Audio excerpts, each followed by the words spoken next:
How's it going, everyone? My name is Primacon, and today is just a very sad day for me. Not just because I'm 18 subs away from 21,000 and you should definitely sub to this channel, but also because one of my most anticipated video games just got cancelled. If you've been to my channel before, you probably know that I'm a super huge fan of Celeste. It's one of the few games that I've done a full let's play on my channel start to finish. One of the first let's plays I did early on this channel. Last month I made a video going over my Steam wishlist where I talked about the video games I'm looking forward to the most. The wishlist had a couple of bangers like Hollow Knight, Silksong, Carlson, Zodboat, the classics. But one game that was in there was a game called Earthblade. To the uninitiated, Earthblade was a Metroidvania game that was being worked on by the developers of Celeste. You have to be living under a rock to not know what Celeste is. It's one of the most popular indie games, no, one of the most popular video games ever made. And to have that dev team work on a game in my favorite video game genre was like a dream come true. And just like my hopes and dreams of becoming an artist one day, it just fell apart today. The development of Earthblade began in 2019, the same year as Silksong, funny enough, and after 6 years of development, the game has been scrapped, cancelled completely. Just a couple of hours ago, they made a big blog post about it. I'll link it in the description so you can go ahead and read this yourself, but to give you the gist of it, last month in December, the team made the decision to cancel the game after a fallout between Noel, Maddie, and Pedro,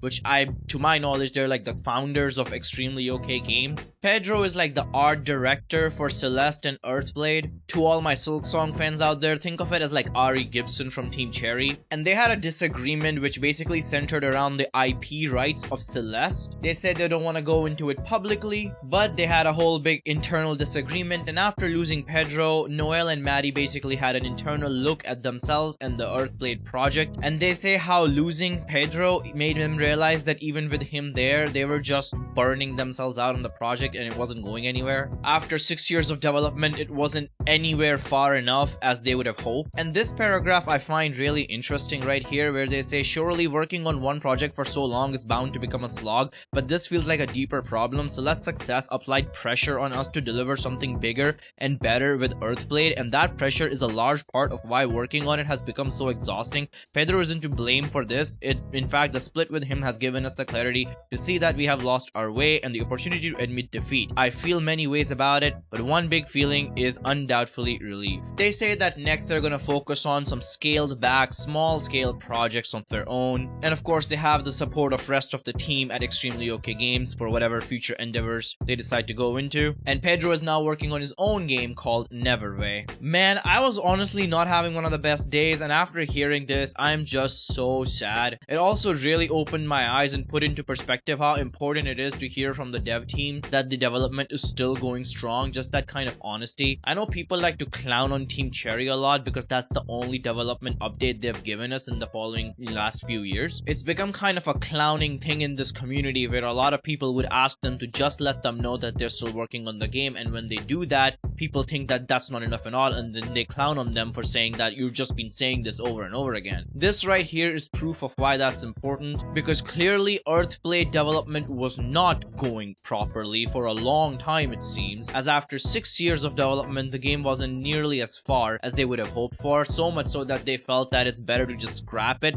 rather than keep working on it to finish. Really sad news, because I really wanted to see what these developers could do with a Metroidvania, because Celeste is just such a banger. Either way, I do implore you not to harass anyone involved. Even if you were looking for Earthblade as much as I was and you were upset about this, that's completely understandable, but like they say in the blog post, you don't need to go out and about and harass anyone for it. It's just as heartbreaking for the developers as it is for anyone else, and I just hope that whatever future, endeavors they do, they end up more successful than Earthblade. I just wanted to shed some light on it and talk about it and put into perspective of how challenging game development can be, especially following such a massive success like Celeste. That could be daunting on any developer. I'm gonna go eat some pasta in my misery. Subscribe if you haven't already, and I'll see you tomorrow with a new video. Also, let me know if you like commentary style videos from my channel. Lately, I've been enjoying commentary videos a lot more than gameplay videos, I'm not gonna lie.